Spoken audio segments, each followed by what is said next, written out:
Hello. I'll give everybody a little bit of time, a couple seconds here to click off of that first ad. Welcome to Atheist Edge. I don't even know how to pronounce your last name. I should have asked when we were in the green room, Brian. Is it Gagnon or It's Gagnon? it's French, Gagnon. and the way I grew up in northern Maine was Gagnon. Yes. See, So you just it you can sounds call me French, Brian. and Gagnon. I can't even Gagnon. say I think it means Gagnon. farmer. It means farmer. Okay. I don't speak French, but So is Gagnon or Gagnon? I just call me Brian. Okay, or Good. uh, Hey, Godless Granny, see you in the chat. Yeah, so we got Brian Gagnon on the show today. I'll let him describe why he's on the show. It's a pretty interesting story, though. I think you guys will agree. Before we do that, I'm going to get to some housekeeping. Okay, so we were supposed to have a second guest on today, Ahmed. He lives in Cairo. He's got strong Wi-Fi connection. I thought it was going to be great. And since today is February 1st, it's World Hijab Day. We're going to have him on and he's an ex-Muslim. Brian's an ex-pastor, Christian. We're going to have Ahmed on too to talk about World Hijab Day and how I was going to ask him if he feels it's superbly ironic. It is to me, at least, that the hijab is being used as a symbol of women's empowerment, especially on today, like World Hijab Day. Hey, Tobin. Hey, Ox. But we will get him on the show at a future time. But I think it's going to be fun with Brian here. What else do we have? The description section, you're only going to see Brian's personal Facebook right now. After the show, I intend to add some more information about him that I've got now and an atheist Facebook site. And I'll let Brian describe. It didn't always used to be an atheist Facebook site. He retooled it once he deconverted, but I'll let you describe that. 3 February, in 2 days, I'll be on Math Pig Show doing a trivia contest. On 6 February, I'll be in Arlington, Texas, giving an in-person lecture to a Universalist Unitarian church. If you want more information on that, there's a million ways to get a hold of me if you're in the Dallas-Fort Worth area. If you haven't seen it already, a video I put out, yesterday or 2 days ago, it's already got close to 1,000 views, which is crazy. It's awesome. But apparently people are enjoying it. It's the polytheistic origins of Yahweh. I read 4 books leading up to it, and it's a 15-minute video. Give that a watch if you haven't seen it already. 8 February, I've got Janice Selby on. I'm not going to tell you a damn thing about her. I'm just going to let you listen to her story, and it's going to amaze you. That's 8 February. And then, yeah. And I don't have a date yet planned, but we're going to do part 3 of that abductive reasoning, the Sherlock scan. So if you guys haven't seen the first 2, just look up Sherlock or abductive reasoning on Atheist Edge channel. And those are always fun. Okay. So Brian Gagnon, just tell us no, not a little bit. Just tell us quite a bit about why you're here and your deconversion process and that Facebook channel. Well, I'm here, first of all, because you asked me, and I want to say thank you very much. I appreciate it. Without that, I would not be here. Next, I would like to say that I grew up Pentecostal. My dad was actually in the Assemblies of God minister, which meant I walked around with a huge guilt thing over my shoulders all during my childhood. Thought God was going to come back, take everybody up the rapture. I was going to be left behind because I had a bad thought that day. I lived under continual guilt. And that carried on into my young adult life. After I joined the Navy, I had grown up in Maine and Colorado and places like that, Kentucky. After I joined the Navy, I still stayed with the Assembly of God Church, stayed brainwashed because it was really the only thing I knew. And I mean, I had grown up to think that I had to witness the kids in 6th grade. I was put in trash cans upside down, forced to eat dirt, bullied left and right. And you know what? Honestly, I don't think the church really cared. Because if they had, they would have told me maybe you should keep your trap shut once in a while and not push it. Only one person had mentioned it to me, and he became a lifelong friend till he passed away. He stayed in the church. I left and came back and left and came back and forth for all during there. But it was in the Navy that I got to see around the world. I got to go to a bunch of countries down to all the way to the Persian Gulf, the United Arab Emirates, and I got to see all these different cultures, and it got me thinking. And that the whole thing just stayed in my mind. It reminded me back when we lived in Kentucky when I was in 5th grade. We were there for 6 months, and I saw the community was segregated. Of course, this was back in the 80s. Segregation really wasn't supposed to happen, but it still did. And I saw the white kids go off one way after school and the black kids go off the other way. And I just scratched my head. 10 years old, couldn't figure it out. I thought it was really insane that people had to be separated just because they were a different color. Well, years later, I began to get more acquainted with more people from around the world. And after going through my first marriage, of which there unfortunately are 4, I had gotten into the Army after I left the Navy, and the divorce was finalized, and I got into the occult. I was really angry at the way I was raised. I was angry at my family, my parents. I had a lot of internal hurt, a lot of internal guilt that I just carried all the time with me. And that was about the time, I just made sergeant, and I came down with multiple sclerosis. And so they separated me out, and I became even more bitter, more angry. But yet I was supposed to have this foundation in God that was supposed to bring me this peace, this contentment, which I didn't have. So I obviously turned to his enemy. I said, okay, fine. God has screwed me over. Let me look at what Satan has to offer. So I started looking into different forms of Satanism.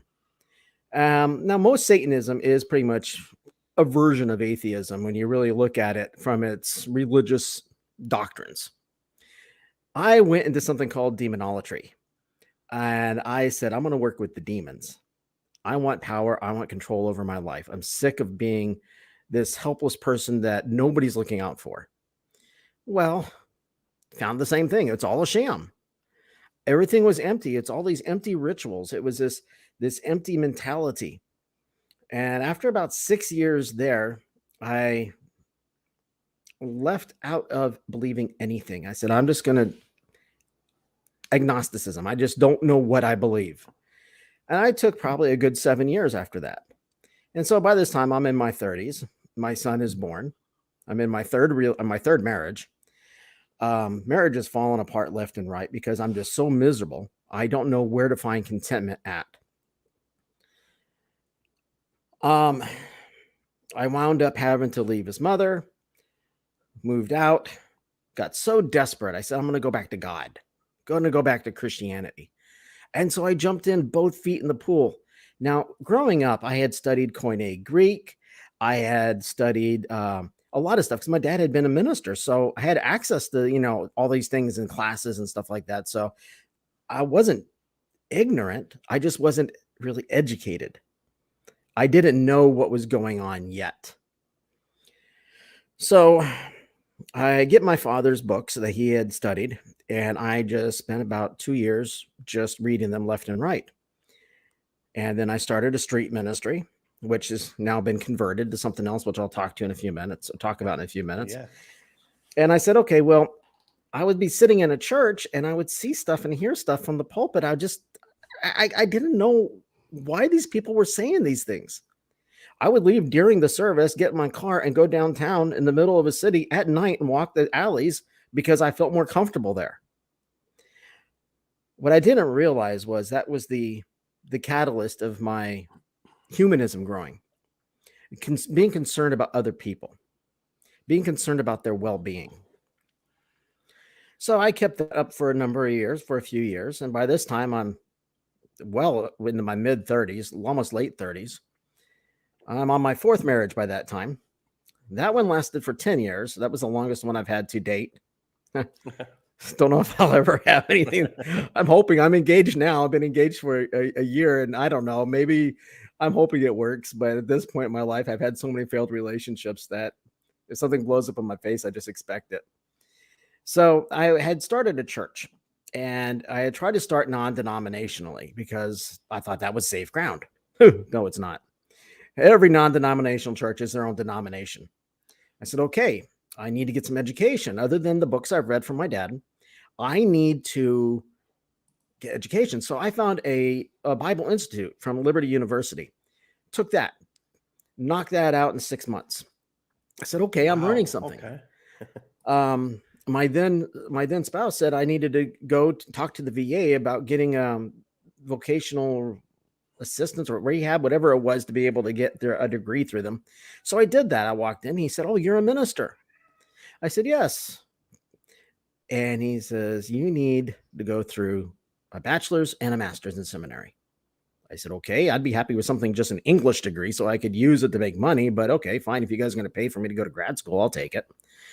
So I went, and I'm learning in my bachelor's degree. And, it's kind of progressive. At the Bible Institute level, they start you off down here. At the bachelor's level, they bring you up to right about here. In grad school, they bring you here and they let you kind of cut the reins. And in grad school, they started saying, okay, well, here's the really liberal side and here's the really conservative side. Do research and develop your projects. And this is the best time to be a heretic because we can correct you. And I kept drifting more and more and more liberal. And I said, okay, well, this is interesting. And they're not correcting me. So I'll just keep on with this. Finished my seminary education in theology. So I'm actually a seminarian. I actually finished. Got my master's. Started going to different churches and different religious organizations saying, hey, listen, I'm trying to start a church. This is my plan. I want to reach out to veterans. I want to do this. I want to do that. And they kept pushing me away and kept rejecting me and kept making me feel like I was completely just in left field. And I said, I don't get this. I'm like you guys. You guys wanted me to get education. I got education. And now you're saying I'm still not good enough for you because I'm a divorcee or because I'm tattooed, which now I've got a lot more tattoos. And I'm like, is this the problem? And so after multiple rejections from some places that were exceptionally close to me, I began to bottle up. And that bottling up process occurred when I was working on my second master's degree, because apparently I get bored and work on degrees. So in my second master's, which was a business degree in leadership, I began to look more at humanism. I began to look more at how the churches are actually holding people back by, brainwashing them, or in social sciences, you're going to call that social norms. You've got your social identity theory, you got your social exchange theory, and that's where people either get their self-esteem or their self-worth from the group they're a part of. But in order to do so, you have to acquiesce to that group, to their social norms. While we have societal norms, there's social norms within smaller units.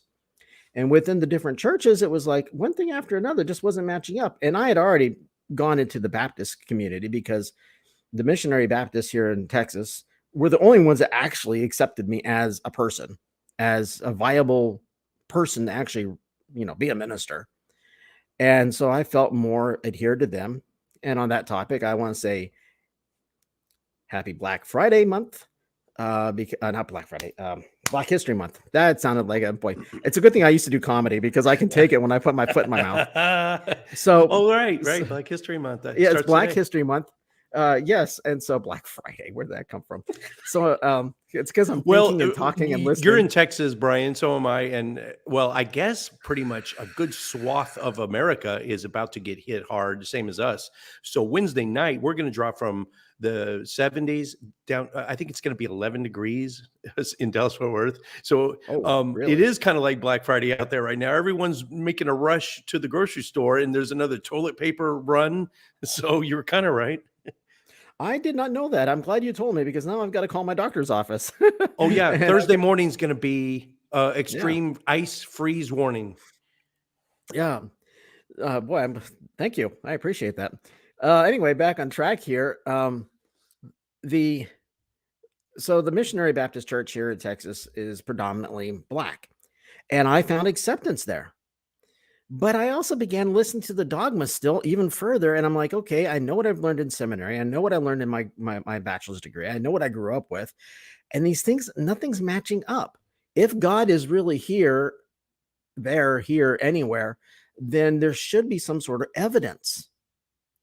And so this doubt began really coming in. And remember, I'd become pretty liberal as a Christian by that time period, and I mean theologically liberal, adhering more to maybe Schulemacher would be an old German theologian that I adhered a little bit more closely to. But I began looking at saying, okay, none of this doctrine stuff is meeting up.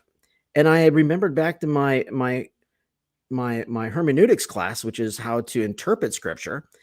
And I looked at it and I said, things aren't adding up. If I'm supposed to know the context, the original context, the best I can, the original author's intent and what the original people heard, and then translate it through the cross to today, the messages aren't matching up because we know that the Pentateuch was written by a committee over hundreds of years.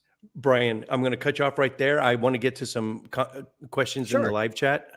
First one is, I don't think he wants me to actually post this, but you were a Navy corpsman. I'm a Marine, so we really think very highly of corpsmen. I mean, they are, as far as sailors go, we love you guys. But Ox asks, why did you go from the best service in the military to the worst? Well, there's a Nothing story against there. soldiers, but yeah. There's a story there. I was on a ship. I was on the USS Constellation, and I had done my REM pack and my West pack. So, all kinds of deployments, all the workups and everything.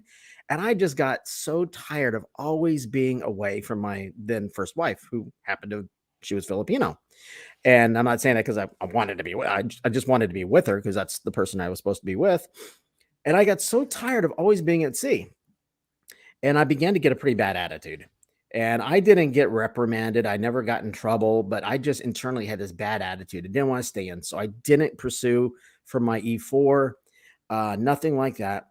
I got out and I'm like, screw the military.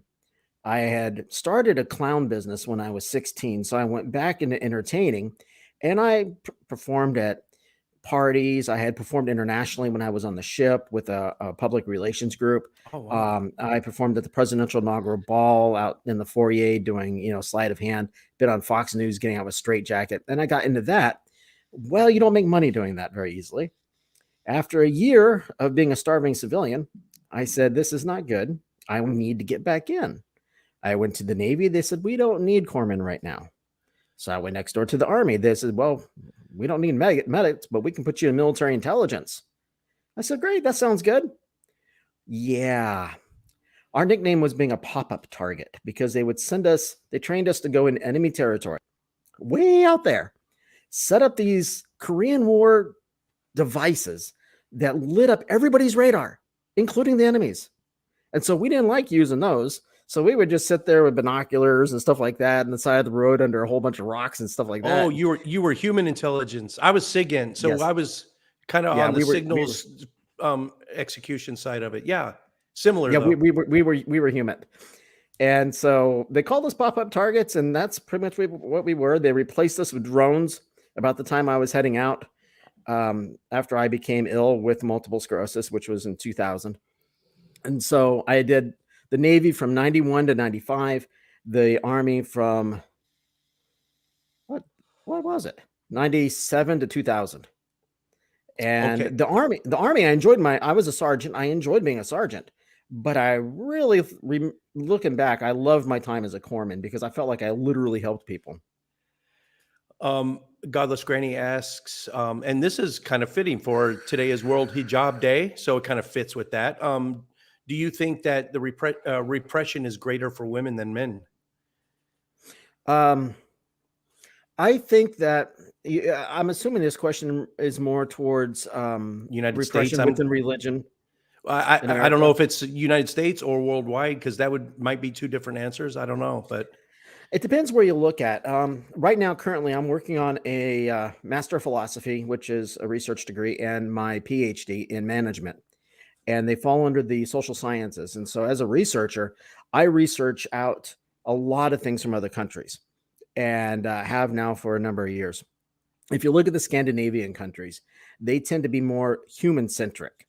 Their economies are good, but they're not overly focused on that without focusing also on the human factor.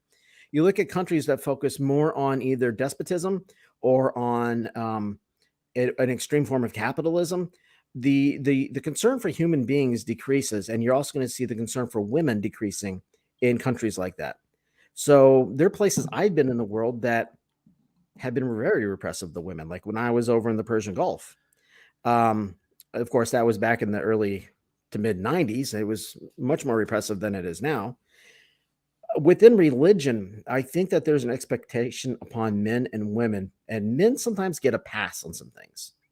Women don't. Women are expected to conform to this rigid, pre identified structure of what they're supposed to act like, what they're supposed to do, that they're supposed to cook and clean and do all these gender based roles, quote unquote. While the man goes out and makes his money, and some of them have affairs, the guys, and some of the women do too, but more the men than the women, from what I've seen. And they come home, and the man is more aggressive and more violent, and the woman's got to be more passive and submissive and obedient because the husband is her umbrella and God is the husband's umbrella. And there's this continuity of authority, but they don't have authority in a lot of the more, when I say orthodox, I mean not the newfangled forms of Christianity, the ones that actually date back their roots back to, a couple thousand years ago. Right. I'm trying to quickly find the Christopher Hitchens quote that it reminds me of, but I cannot find it this fast. So I'm just going to paraphrase. He said, look at any developing country. The number one thing that you can do to make them a developed country, the number one thing you can do is empower their women and give them equal status. Boom. And that will get you on the track to a developed country. And I completely agree with that. Yeah. I think if we look internally, the more developed women have become, the more advanced we've become as a society. Fuck yeah. And it effectively doubles our chances of getting good people in the right fields to further human progress. If you keep half your population held down, you're just we're retarding our own human progress. Well, and as an academic, I'm starting my dissertation, my actual full dissertation, in like 2 weeks. So it's a pretty busy time for me. But as an academic, I can say that we need STEM. We need the science, technology, engineering, and medical. We need women in those fields, left and right. We need women in management. I deal a lot looking at equity, diversity, and inclusion in from the management side of things, and how to treat internal people, internal stakeholders, and external stakeholders as human beings. And the more we treat everybody as humans, the more everybody benefits. Hell yeah. Back on track. You left off with hermeneutics and a biblical canon being decided upon by committee, if that got you back on track. Okay. Yes. In seminary, I had learned some of the dirty little secrets, which I'm sure if we had somebody else on here, they would try to protest every single one of them, and that's fine. They can. I know what the actual... Well, if hermeneutics and exegesis was an exact science, then they would all agree. But if you get 100 believers in a room and they're going to say this is the correct hermeneutics and this is, and you're going to get 100 different forms of it. Well, that's because under hermeneutics, you have exegesis, which is drawing the meaning out of something, which we use that with Shakespeare, Plato, the Bible, anything. And you have Midrash eisegesis. and Peshter, I think it's called. Yeah. Yes. And then you've got eisegesis, which is taking your intention and putting it into the writing. So when I would interpret, I would want to interpret what the author would have meant, not what I want him to mean. And you find a lot of eisegesis happening a lot of times with theologians and from pulpits. You find a lot of cherry picking too, which is a byproduct of eisegesis. And that's where somebody takes one verse out of context, or a phrase out of a verse completely out of context. They don't look at the entire paragraph, the chapter, the book. And remember, it wasn't written in chapters, but it was written in a paragraphical way.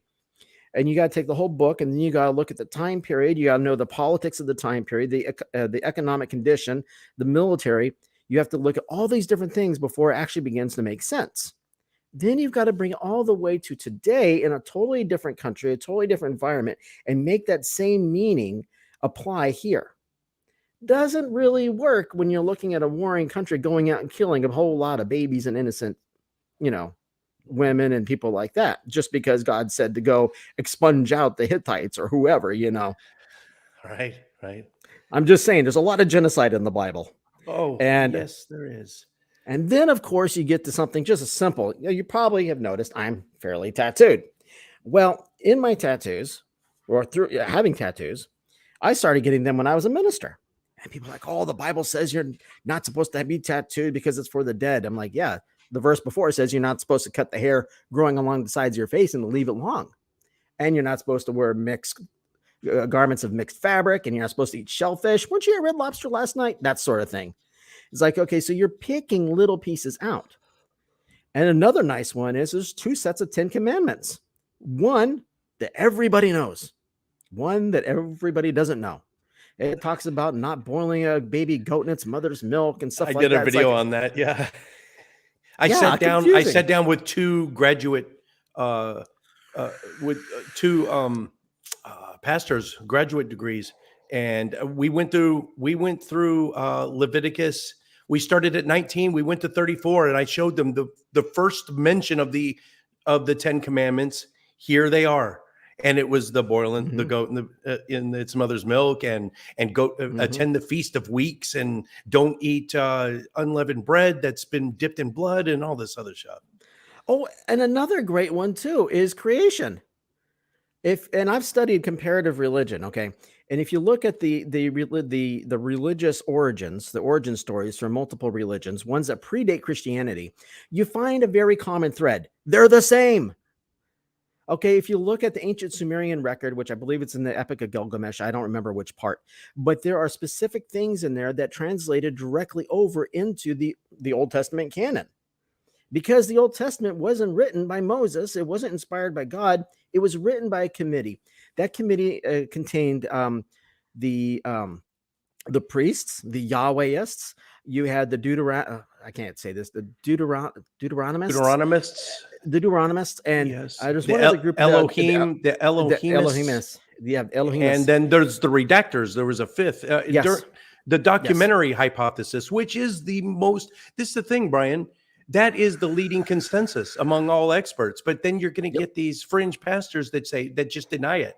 Well, you're denying consensus. You are a minority opinion.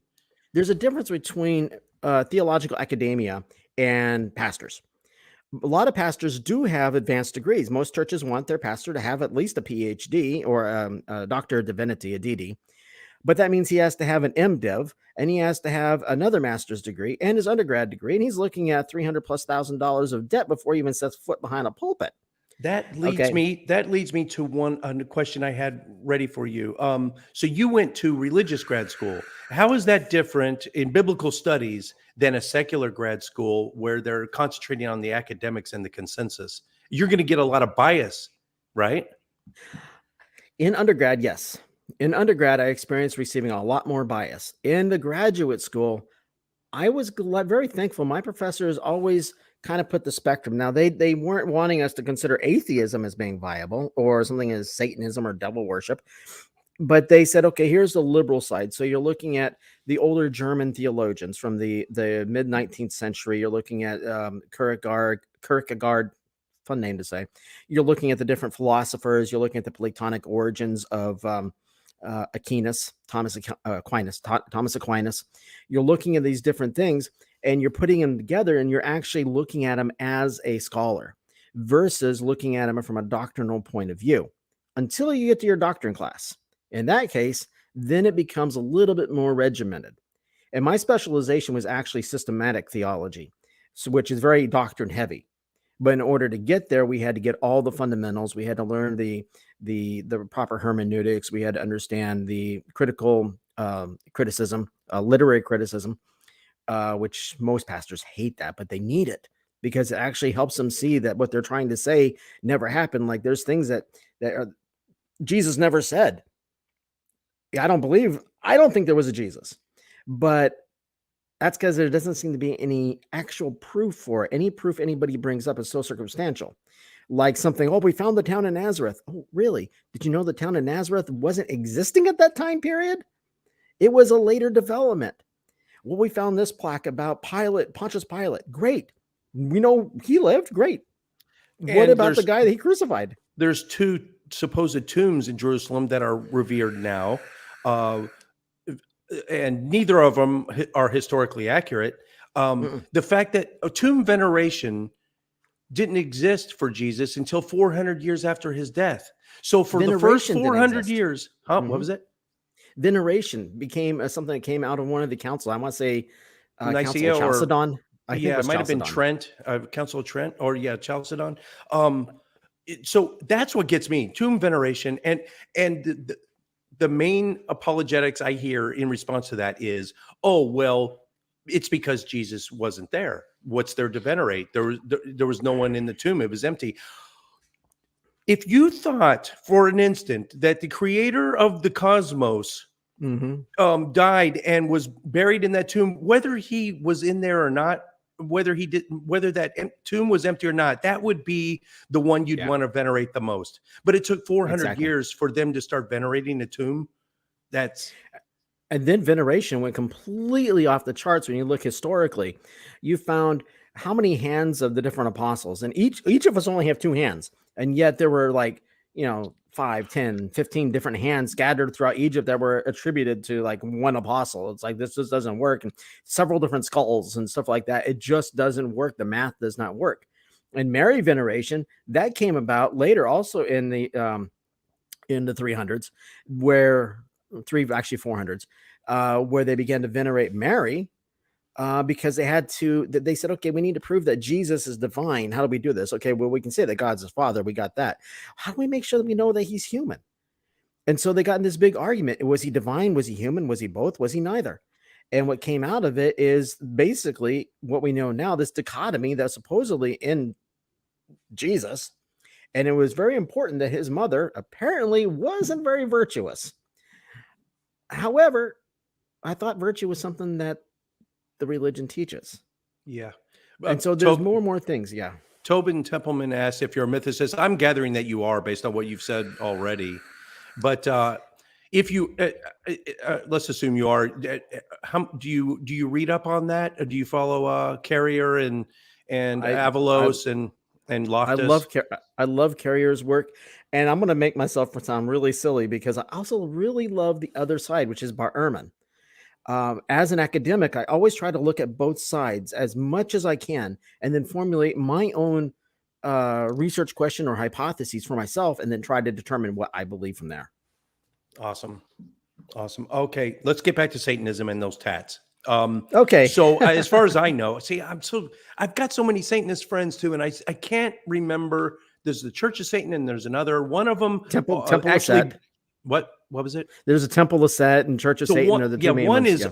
all atheists, and they just do it, which is awesome. They do it as a legal loophole for abortions, which is awesome. That's cool. It's using Right. the religious freedom exemptions to get a foot in the door, and it's basically they're all atheists. And the other side, I guess that's maybe what you were when you came out, because you actually believed in demons. It's those that actually believe in a supernatural. Well, it's kind of interesting because when I was actually in the occult, I learned that there's different factions, just denominations, basically.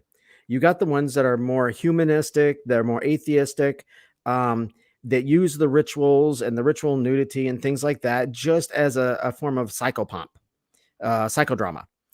And then you got the ones that delve more into the mystical aspects, the more, um, I guess, religious aspects of it. And I, for a while, was kind of dancing between the two, and then I got heavy into the side that was more based on the mythic side, the that the demons were real, that I could conjure them and stuff like this. And it's a delusion because they're just as real as Easter Bunny or Santa Claus or Jesus, and they're not real. That's the whole thing. And then as I was beginning to phase out of that part of my life and my anger was starting to subside down towards the way I was raised, I began looking more at the humanistic side of things. And I got more focused on that. And so that really was kind of the branch out of there. Um, I mean, it was a very confusing time period for me because I had grown up in the church. And in that form of Pentecostalism back in the 70s and 80s, the satanic panic was huge, particularly the 80s. Started in the 70s, from what I can recall. I mean, I'm almost 50, and my memory might be not as good as it used to be. Around 82, 83, when it hit its height. and it kind of died Right. out by the end of the 80s. But I yeah, re- I had a I remember. friend. His parents were crazy fundamentalists, and they made him go out in the backyard in the fire pit and burn all his Yep. Ozzy Osbourne and Black Sabbath records. And yeah, Right. Everybody was scared back then, and we were living in the Cold War, and we were scared because there's a devil behind every corner, and there was this woman who was supposedly a witch in our community, and I lived in a from sixth grade to when I graduated, we lived in eastern Colorado, tiny little town. I mean, more dirt than anything, and we drive by, and I was like on Halloween, oh, so scared and everything, or thinking that the devil did made me do this or that or these different things, and then I'd have to go to these seminars with my parents where they were talking about, oh, there are teachers in schools that are Satanists and they're trying to get your kids and do this and that. That's how I grew up. I grew up having to devour that stuff. When I was 8 years old, the Jack Chick publications were huge. Okay. And there were these comic books around, I'd say 79, maybe 80, maybe 81. And they were horrific. That got me so curious as to what does the devil have? Does he have power? And so these stupid comic books, which are the only comic books I was allowed to look at home, okay, warped my little mind. And then I became a teenager, and I'm like, oh, there's these libraries at school that are pretty cool. And I was pretty much a nerd anyway. And I would just spend time looking in there, and I'd be going through these books on the most I could find, the best I could find on the occult in that little school library, which wasn't much. Then I found public libraries, and I would spend hours and hours in public libraries reading these tomes and reading all these things, to the point where people could ask me, what does this mean in the occult? And I would know, but I was a Christian apparently. But yet I was this, knowledgeable person on what the devil had up his sleeve. I don't know if you remember it, but the Lost, what are those movies? Left Behind movies, the originals. I never saw one. 1970s, 1980s, horrible films, but stuck in there. There's a couple of YouTubers that watch them for us, so we don't have to, and then do reviews on them. That's the only way I am exposed to them.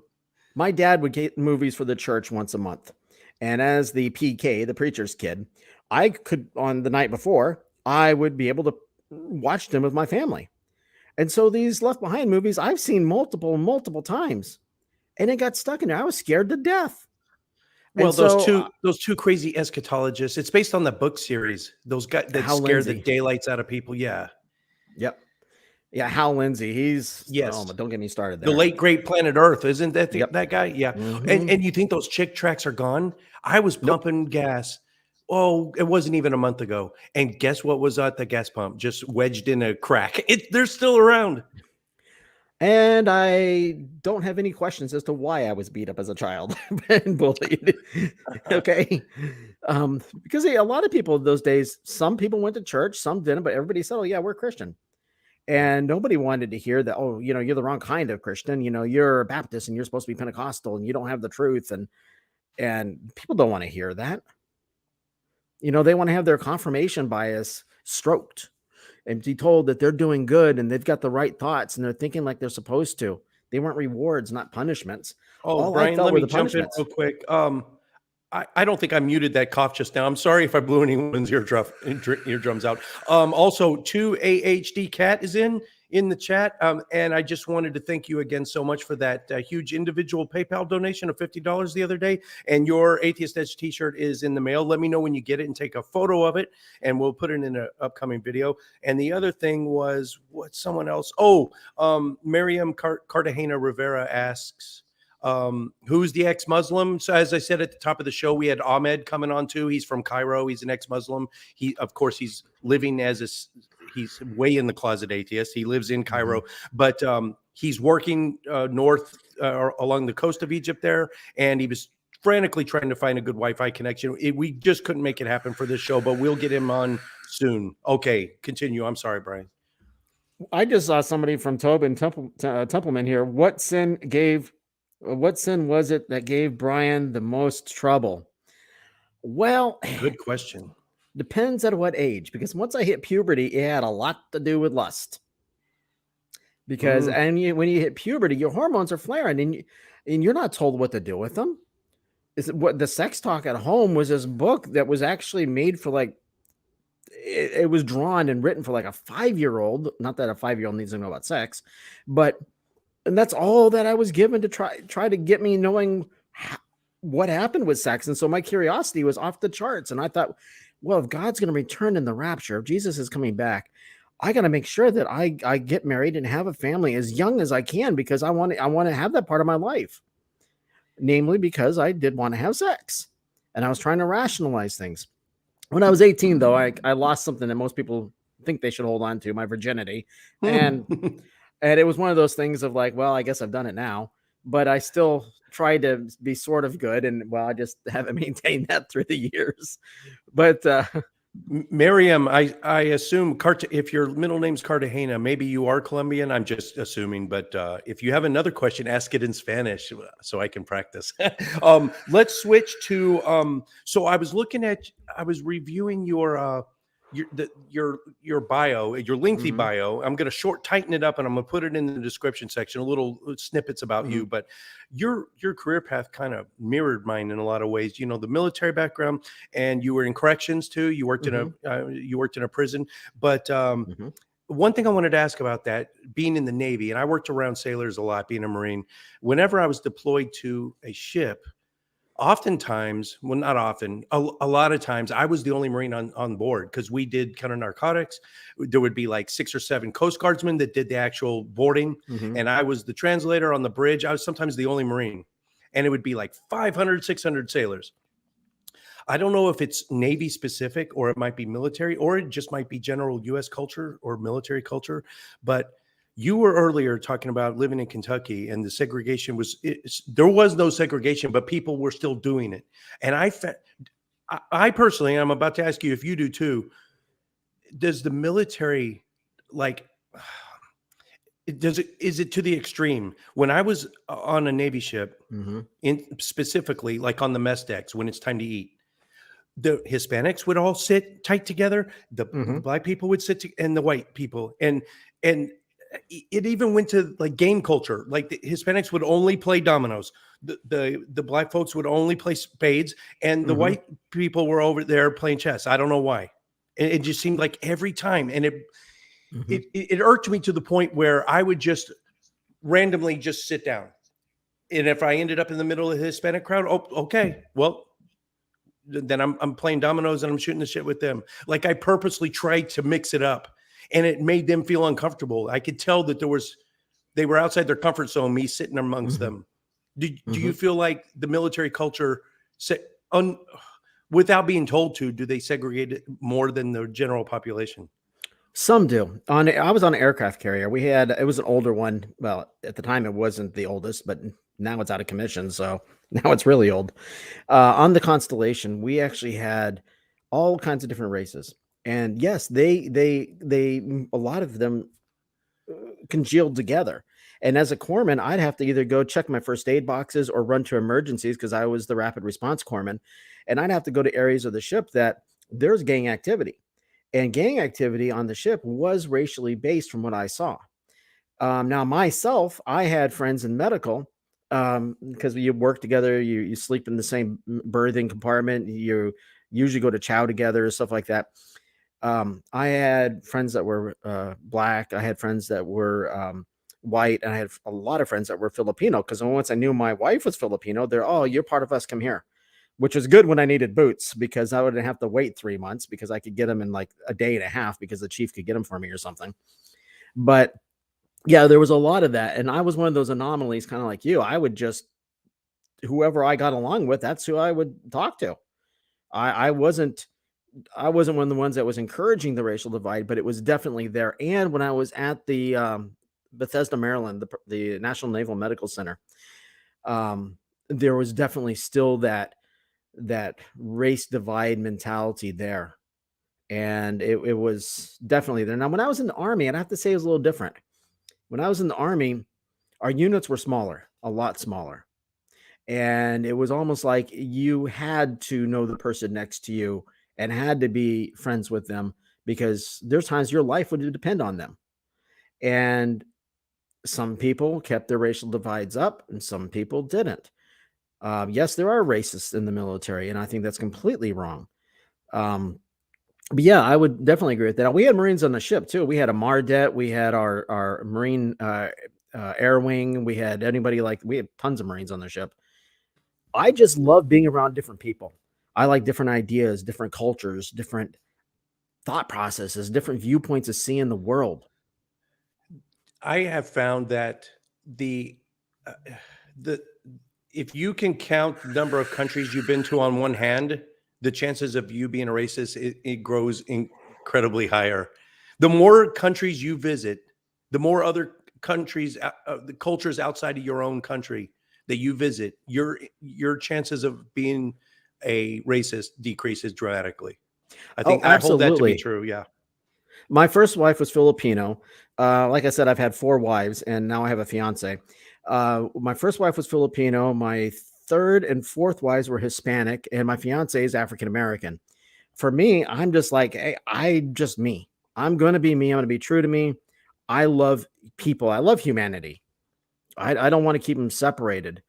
And I think that is also one of the big things I didn't like about the churches and the religious organizations that I've been a part of through my years.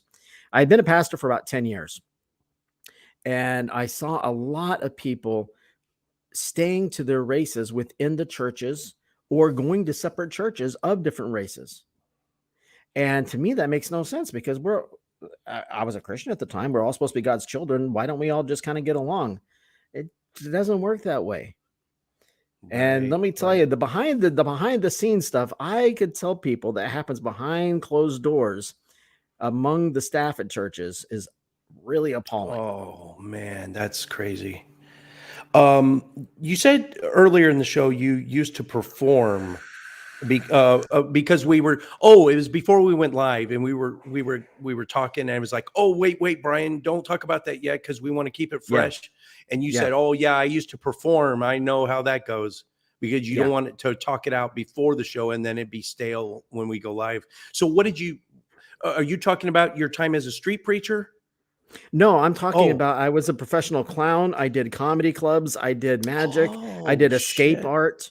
I used to get out of straight jackets and chains and locks in like 40 something seconds. And all of it real. None of my escape stuff was gimmicked.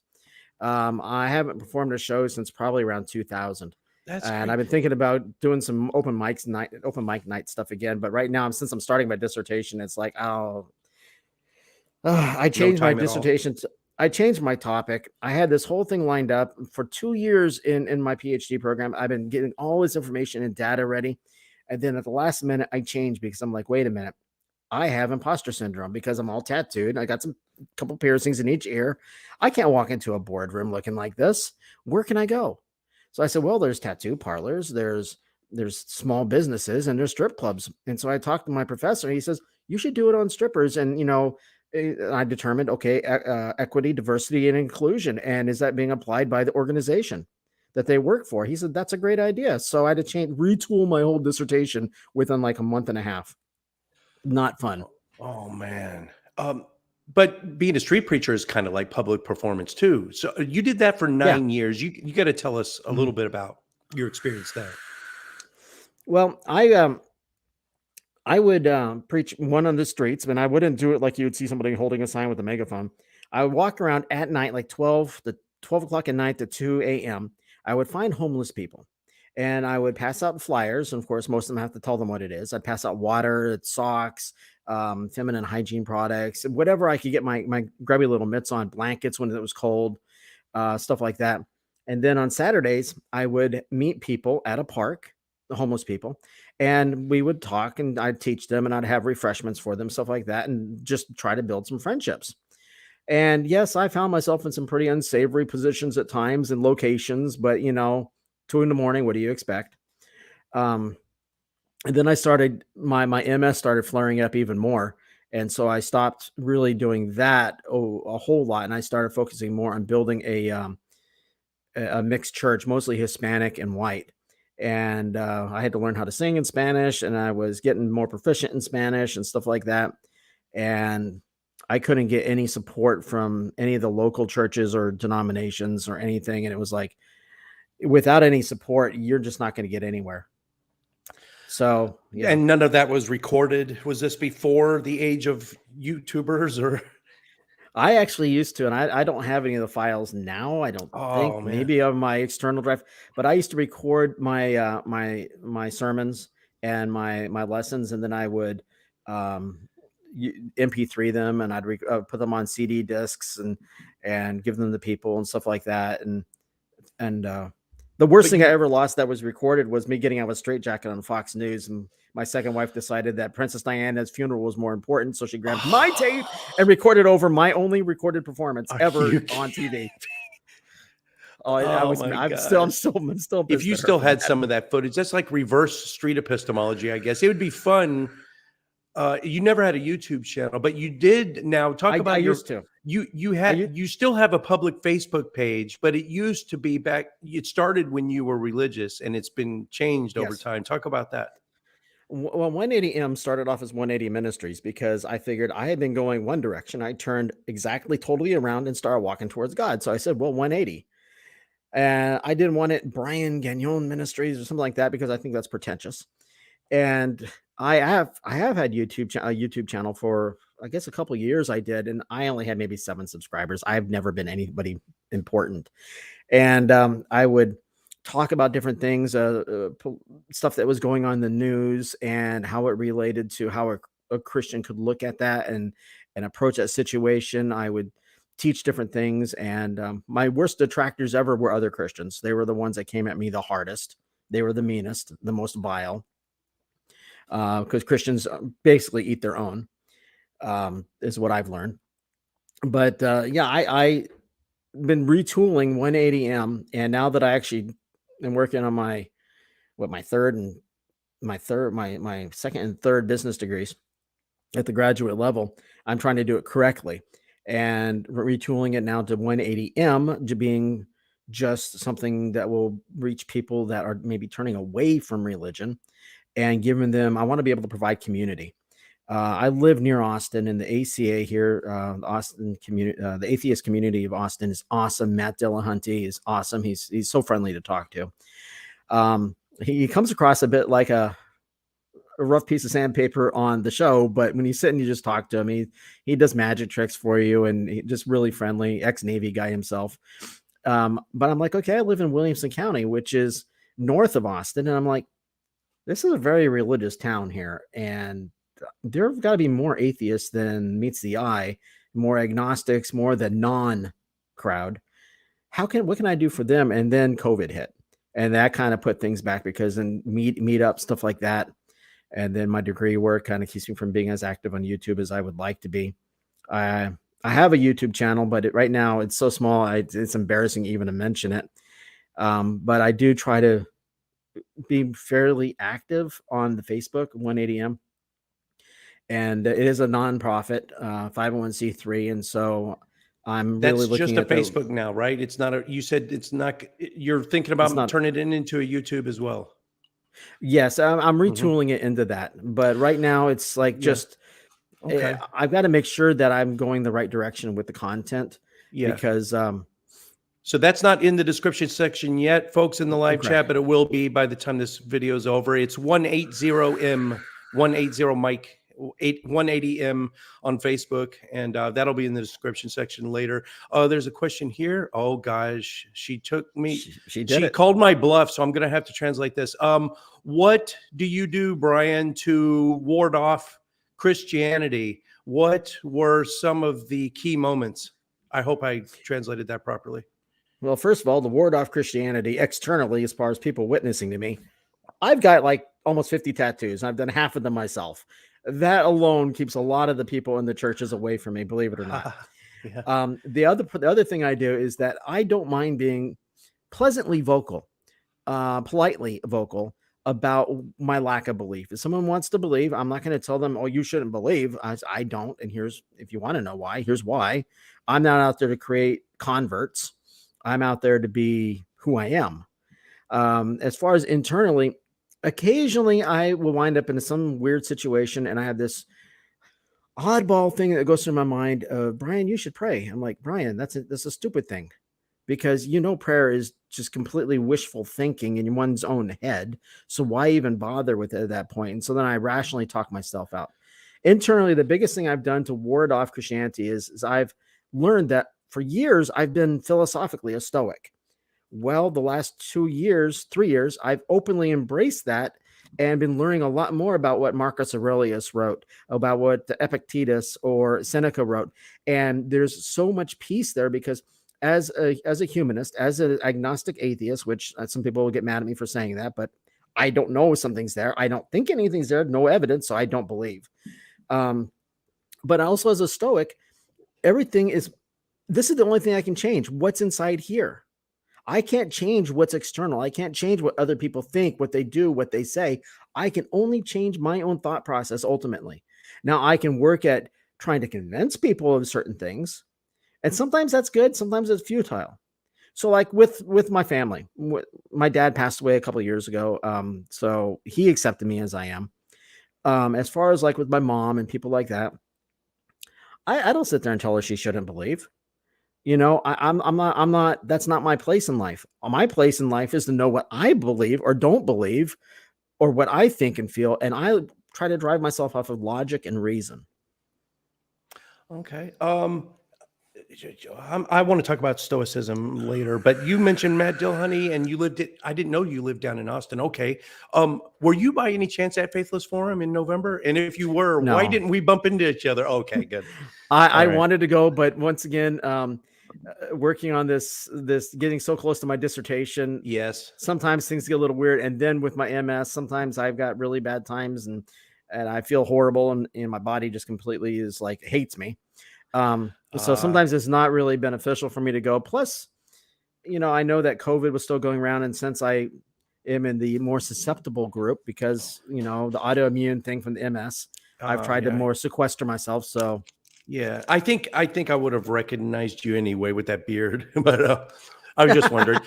So MS is it long-term degenerative or can it be held off? I have relapse remitting, and I just haven't had a relapse in 17 years. Good. I really, That's great. no, I want to relapse. Wait. That's bad. I thought you were in remission. No, I should say I haven't had a remission in 17 years. Oh no. Yeah, the last remission I had, my son was 1 year old, and he's in his 17 now, and so there are medications they can give. They're supposed to help to reduce the amount of lesions. They just didn't seem to work for me because I went from 7 to 21, and one on my brainstem, which that's the one the doctors are worried about because it can end my life. The other one's not so much, but it's something I'm just stuck with, and I have to learn to live with, along with my back falling apart because of my time in the Army and stuff. Oh, this is a perfect segue. Speaking of Army and Stoicism, because it's Jason Ellis. He goes by Ralph in the live chat, but my friend Jason here, he and I are both Stoics, and he is a soldier.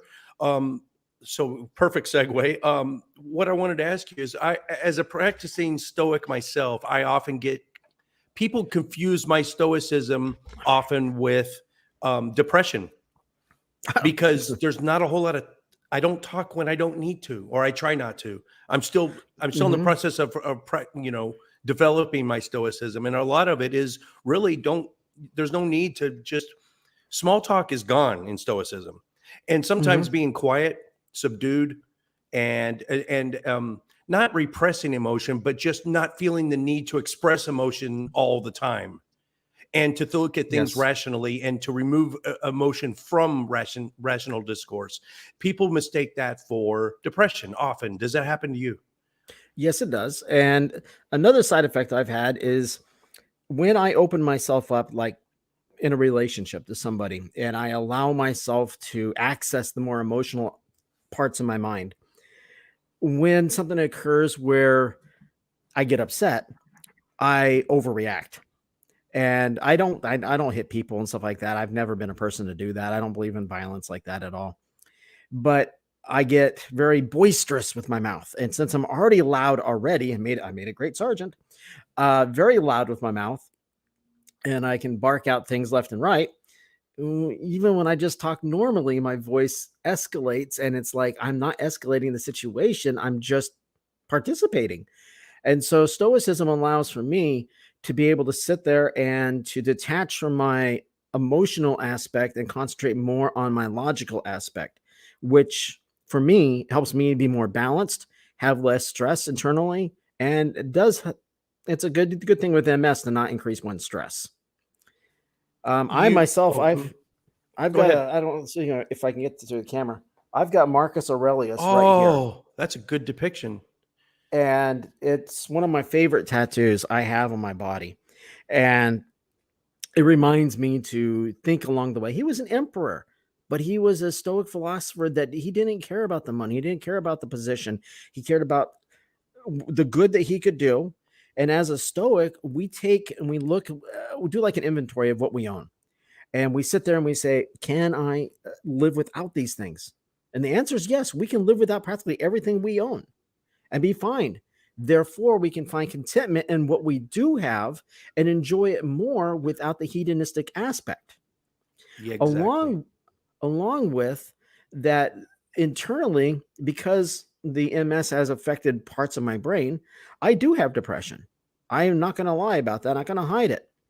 But with Stoicism, I can address those issues, those dark places, as being a viable part of myself that I look at, inventory, address, accept, and I can move on. Stoicism has been the best therapy for me. Damn, did I just cough again without muting? I'm so sorry, people. I am just off. I am just off today. Earlier in the show, you talked about different methods. So you want to start a YouTube. You have this well-established Facebook, and I already forgot the name of it. I wrote it down. 180M. I don't. 180M. Yeah, It's 180M. it's been around for I guess a couple of years, but it's not Okay. what I would call well Yeah. established. It's So developing. and then your main impetus for this is to reach out and help other people that are coming out of religion, which is great. um I'm sure you've heard of the Clergy Project, and I think I I'm a remember member. talk about that a little bit, and what does that do for people? The Clergy Project was a joint project between Richard Hawkins and I forget the man's name. He had been a minister, Dan something. I think I Dan wish I could Barker. remember. Yes, Yeah, and from Freedom from Religion Foundation. it's I think that was him. Yeah. Yeah. If I'm wrong, please correct me. I'm open to being corrected. Yeah, it's him and his Um, wife, Annie Laurie Gaylor. I met them in Cologne, Germany at a European atheist conference once. And I remembered that I read a book where he knew fluent Spanish, and he used to evangelize down in Mexico. And so I approached him totally in Spanish just to practice, just to see if he knew it yeah. too. And man, his Spanish is on point, man. But we had a Wow. complete conversation in Spanish. It was pretty cool. The Clergy Project, for me, it gave me a place as an ex-clergy member to be able to know that I got people that have gone through the things I've gone through. When a pastor leaves out of Christianity, they don't necessarily just leave Christianity. They leave a profession. They leave a vocation. They could lose family. They could lose uh, their economic status could easily go. And there are some pastors who find that they have to stay in Christianity even though they don't believe it because they cannot afford to not be there and support their family. A lot of seminary graduates wind up working at places like Starbucks. And then you look, okay, there's 1,000 churches that I think it's 1,000 churches that close a month, I want to say. And of course, there's probably that many that open up, but there's this constant influx at the lower levels. And at the higher levels, it's all about prestige and it's all about appearance and it's all about these things. And the Clergy Project is a place that I've found that I can talk to people that have gone through these things, that have experienced being either at that level or rejected by people at that level. Um, you've been married 4 times, and now you're engaged again. My rule of thumb, I guess, maybe it's a bias, but if your third one has failed, give up. It's probably your fault. Do you feel like it was your fault? This was all after you already deconverted, yes? My last one, Oh, okay. my last divorce was during my deconversion. The other ones were Did your during the time deconversion periods. affect that? Yes, yes. And was It did. she was still a devout believer? Was there a lot of Yes, friction it was. there? Yeah. Yes, yes, there was, and if I were to open any lines of communication up on the subject, she would put her heels in the ground that she believes in God, and I just put my heels in the ground that I haven't had this much peace in my life. As a person who's a stoic, as an atheist, I'm peaceful inside myself now. I'm able to address those dark areas in my mind in a healthy way. Um, and I would agree with you. I guess I'm a hopeless romantic in some ways. I just may not look like it, but I am. I don't think any of us really want to be alone, but yet, as MASH, the old TV show, said at one point, we all die alone. To Yeah. paraphrase, and we Yeah. do all die alone. I mean, you find that in Rick and Morty, which I love that show. I have a Rick tattoo right here on my finger. Oh God. My two favorite Uh, philosophers, Rick Sanchez and Marcus Aurelius. Interesting juxtaposition. Well, Yeah. no, I take that back because Rick Sanchez, I wouldn't say he's definitely not a stoic, but he is the He's sarcasm and the cynicism, a cynics. You know, there was yes. the old Greek cynics too. They were hardcore. Yes. Oh yeah, and then you look at Diogenes too. He lived in an old wine barrel and acted like a dog and was pretty much naked all the time. Yeah. And yet who was it? Ah, oh, I feel so stupid now. While you're thinking Anyway, about that, yes, Kat, that I believe that is J Mike in the actual J Mike from the ACA in the live chat. So I'm trying like hell. I keep forgetting. I was on a show with him. Oh, I was on Matt Dillahunty's show about a month ago, and he was on there with me. mm, And I'm trying so hard, but J Mike, I want to get you on the show too one day. Hit me up and let's think of a topic. I And love the guys at the ACA. The guys and yeah. gals at the ACA, they rock. They Before COVID hit, I was able to go there and it gave me some community. And I can't give anyone a wrench from StreamYards. I okay, I'll let Brian. I'm going to ask you a question, and then while he's talking, I'll give J Mike a wrench if he's still in here. What's the next? Oh, Assembly of God was your preferred denomination. I guess that was your father's when he was preaching. Describe how is Assembly of God? In my mind, I consider it close to Methodist, not quite very charismatic, and not like over the top extremist, but I could be wrong. Oh, well, later in life, I became Baptist, and that's where I pretty much stayed at for the most part. The Assembly of God is kind of interesting. Speaking in tongues, being slain in the spirit, laying on of hands, prophecies, God speaking to you, God speaking through you, God doing this and that. It's very much like the day of Pentecost is supposed to erupt within your world and your life. And to this day, I can still speak in tongues the same way I did when I was a teenager because it's fake. It's a learned process. It's a learned babble that I learned, and it's forever ingrained in one of my schemas in my brain. Um, and it's like I found it more. I found it more fundamentalist. I found it a bit more even. It's very evangelical, and I would say I think it's kind of problematic because there's a lot of things that are done to change the way people think, the way they view the world around them, the way they act, who they associate with, and what they listen to. It's almost like being part of an MLM. Amway, for instance, unfortunately, through one of my marriages, Multi-level marketing for those in the live chat. It's like yes, pyramid schemes.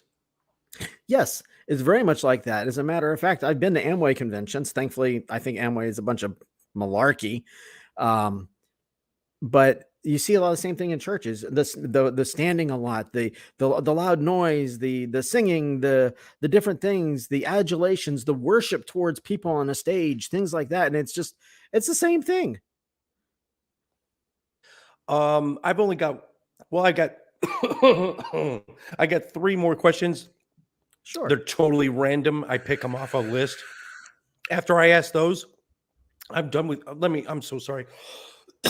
After I ask those, I'm out of questions, Brian. But we still have about 20 minutes to kill. So in the live chat, this is your chance. Post a question, and I'll ask him. I'll ask Brian. I'm going to ask you three just random shotgun, like fire a hose to the face questions. Um, which non-human animal, if they were given the ability to speak, would be the most nasty and disagreeable? Probably my Chiweenie, my little Chihuahua wiener dog. Can you He's imagine? Yeah. he's so loving and everything, but I can get under his nerves so quick. I mean, it's so easy how I can get on his nerves. He would probably be cursing me out a lot. Most people say a house cat or a honey badger. Yeah, but a A skunk would be chihuahua, pretty I bad never too. thought. Which are there any songs that as soon as you hear them, you instantly start crying? Oh, this could be weird. There's a German goth group called Blutingal. I don't think I said that right, but I tried. Blood Angel, Blutingal, and their song "Complete" to me is very overpowering. I am a metalhead, but I also like goth, and I like all kinds of music. I mean, I don't care. I just love music, but I am a metalhead. But that's one that really gets me choked up. Anything else would probably have to be something by Boston or Journey sometimes because, well, back in that day, you listen to the URSAP.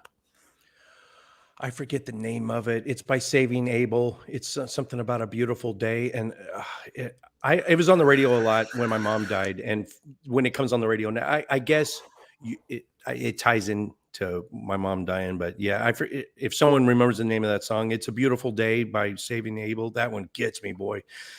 Last That's the song by Blutingale Complete is actually about somebody who dies, and someone who's living remembers back to how that person really completed their life, how they felt whole with their friendship, with their presence, and just remembering back. And to me, that's a key right into my emotional side if I want to access oh it. yeah. Otherwise, if I want to get out of the emotional side, it's going to be Iron Maiden. What is that? The Flight of Icarus? Is that the name of Uh, it? that Oh, and that gets me. the a flight of Icarus and the Rime of the Ancient Mariner are like my two favorites. Those like Flight of Icarus and Shoots and Ladders from Corn. That's what you want Yep. playing loud on your Humvee when you go into battle. Or like Yes. if you were in ancient Scotland, like if you're coming up Yes. over a glen and you've got your face painted blue and damn. Or in Yeah. our case, Grain. Yeah. I've never really got into a lot of Scandinavian death metal, but there's a lot out there. There's a Deathlock, Finnish of group. course, because I loved Aqua Yep. Teen Hunger Force and Mastodon. There's a group called in Finland called Lordi, Lordi, Lordi. And if you're into Gwar or anything like that, Lordi is sort of similar, but they're a little bit more traditional sounding in their sound, but their appearance is similar to Gwar in some ways. And I love their songs. They're not appropriate for young children, not at all. They're not appropriate for family gatherings, but I love them. It's funny how songs can do that to us. Doorknob Head, it's Puff the Magic Dragon. I could totally see that. It probably tied into something as a child. Yeah, my mom used to sing it to me too. Oh my goodness. Last question. If you guys in the live chat, this is your last chance. If you have a question for Brian, I don't want to end this early. I usually go 90 minutes. We got like 15 minutes left. Yeah. I got plenty more to talk about. Beautiful. Then I'm out of questions. Yeah. Any hanging chads you have, saved rounds. What is the number one place on earth that you haven't visited yet that you'd love to visit on your bucket list? I'm going to say probably this is going to be really weird, but having been a seminary graduate and being an academic, I would love to go to some of those old libraries throughout Europe. And I don't even need to go visiting all the places in Europe, the tourist traps. I just need to get lost in some of those old libraries and just take up several days per library, if not more, and just get into that. As far as places to go, I'd say ancient Greece. Oh yeah. Those right there would be the top two things that I would love to do. And I mean, Australia was nice and it's fun. Hawaii was great. South Korea was, well, I was drunk the whole time I was there, that sort of thing. I threw up on a bus going between Abu Dhabi and Dubai during Ramadan, not something that's cheap or advisable. Yeah. I've been to a lot of places, but my brother lives in Dubai and he's in Abu Dhabi as we. Oh no, I think he just left. It was that final Formula One. It was the end of the season, the final race there in Abu Dhabi. He took his son there, but yeah, he lives in Dubai. What was that like? You said you spent a lot of time in. I wrote it down. You were in the UAE. Yes, and because I was part of the it was a public relations clown group. They flew us off the ship, and we were actually on land for a total of 23 days without the ship. And so I literally got to see the country without all the other sailors and squids and Marines walking around. I got to go to the different souks and do shopping and old world sort of souks. And when I was in Dubai, it was older. And it's not this new, it wasn't that whole new modern thing that's there now. Abu Dhabi was the more modern one back in that day. And it was beautiful. I loved my time there. Doorknob Head said Library of the Vatican. Yes, I don't know where the Codex Sinaiticus is, the oldest extant complete copy of the Bible. I think it might be in. If the Vatican would give me access, I would love to have a crack at that. They wouldn't even give me access. And no, there's no way we would get. No, you could be the Pope of Boston, and I mean the Bishop of Boston, Cardinal, and they still wouldn't give you access. But if I could, though, put on some latex gloves and have a crack at the Codex Sinaiticus, and I would turn right to the end of Mark and actually see with my own eyes it ending at chapter, was it 8, 15, 6, 15, 15? I know 14. Mark has what, 16, no, 15. It's chapters I should 9, know this. Chapters 9 through 21 are missing in all the earliest copies. Well, they added that last chapter into there. It's verses 9 through 21. Oh, verses. Yeah. In the last chapter. And then you got the thing where Jesus supposedly has that woman caught in the act of adultery. And she's about to get stoned. Pericope. Yeah, that didn't happen. The pericope is not in. That's the most popular story in the Bible, and it was added later. And people, and no believer today, they just don't want to admit it. Nah. What I'm showing you right here. Here's all the earliest extant copies. It didn't exist. Yep.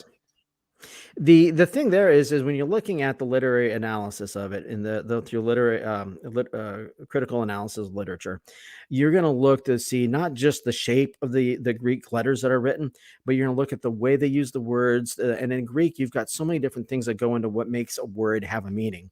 And there could be a different gender. It could be a different tense. It could be a different number. It could be any different thing like that. And it changes the meaning of it. It also shows that you can track who wrote something, because like the Apostle Paul, which there are half of his books are pseudo-epigraphical, which means he didn't write them. 6 of the 13 are pseudo-epigraphs. Yeah, at least 6 of the 13. At least, yes. But you look at the ones that we do have of him. That's how we know the other ones, they're not his, because we can compare. And so that right there happens, and you got to look at the context. Tobin asks, have you ever been to Disney World? I think, yeah. I've been to them, love them. Yeah. But as a Stoic, I get on the rides, and you won't know I'm having a good time. I just smile. Oh, current events time. Disney World, that's Orlando, right? And I just heard yesterday there was an actual, like, out in the open, broad daylight neo-Nazi rally in Orlando yesterday. I am not shitting you. It's sad.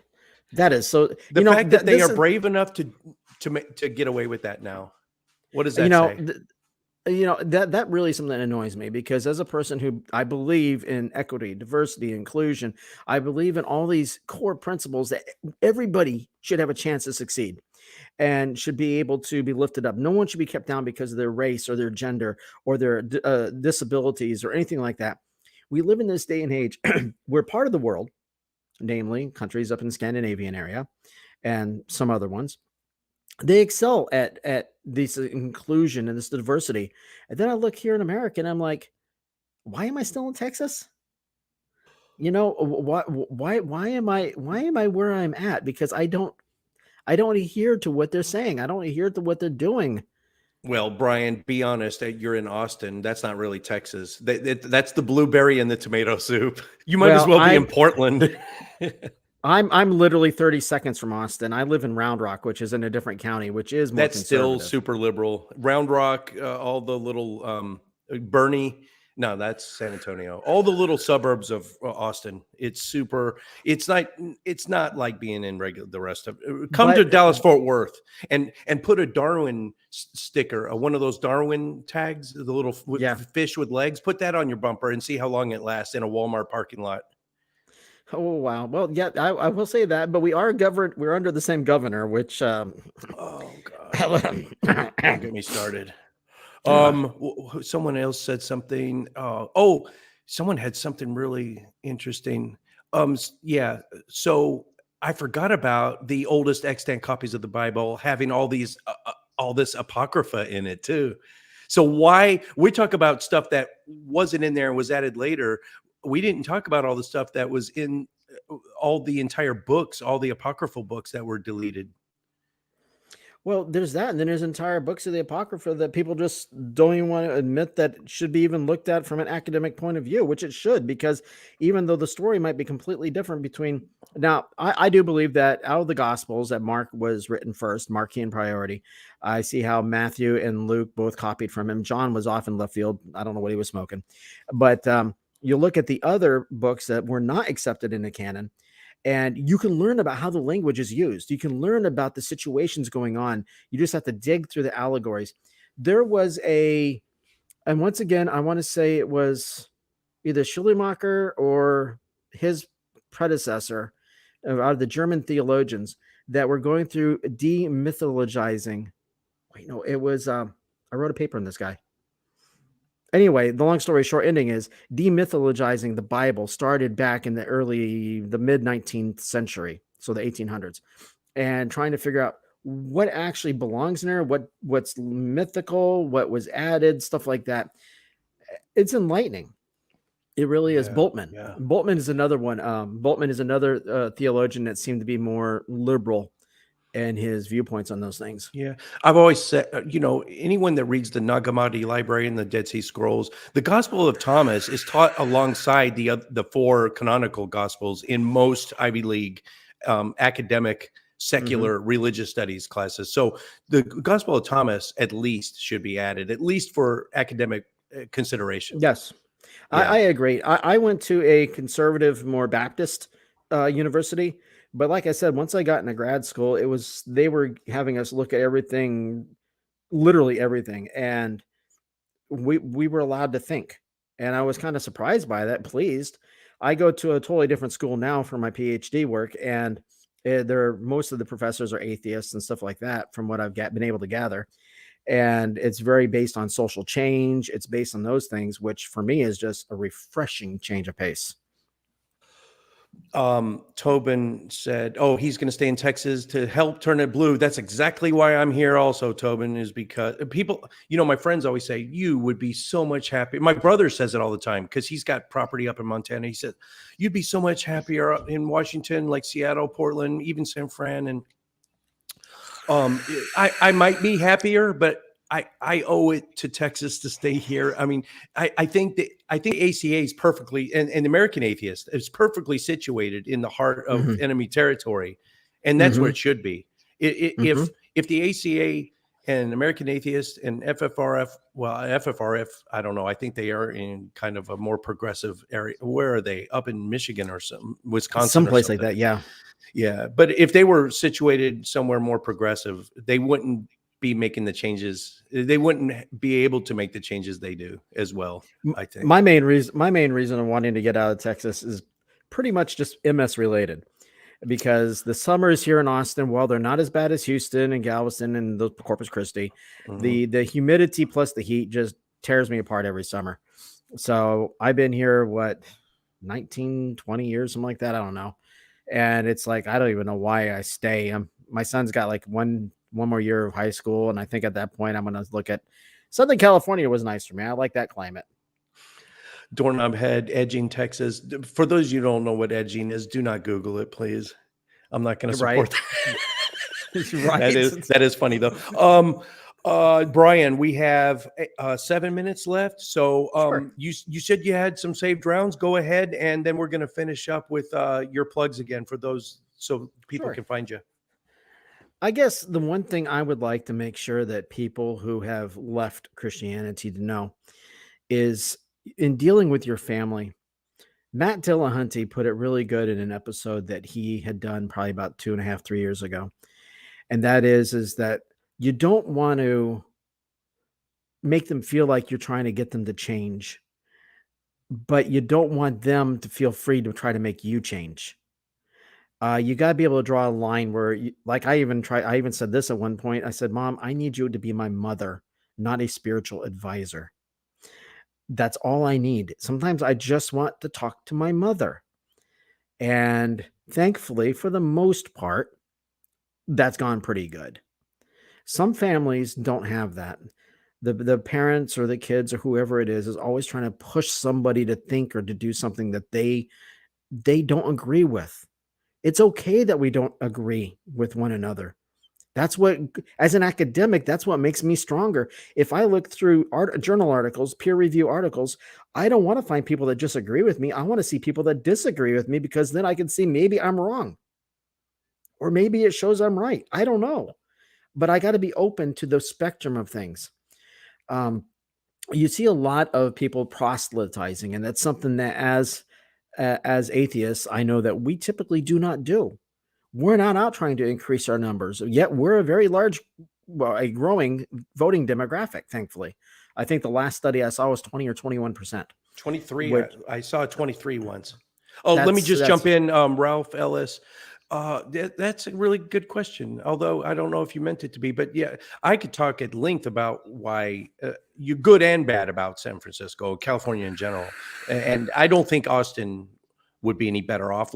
I think in many ways, a city like Austin already is a lot like San Francisco, and I'm not talking about local governance, but no, I would not want that to be the case. Well, Austin is so accepting, thankfully, of the LGBTQ plus community, and of different ideas and thoughts, and of atheists and stuff like that. You find significant pockets of resistance against that. I'm not going to lie.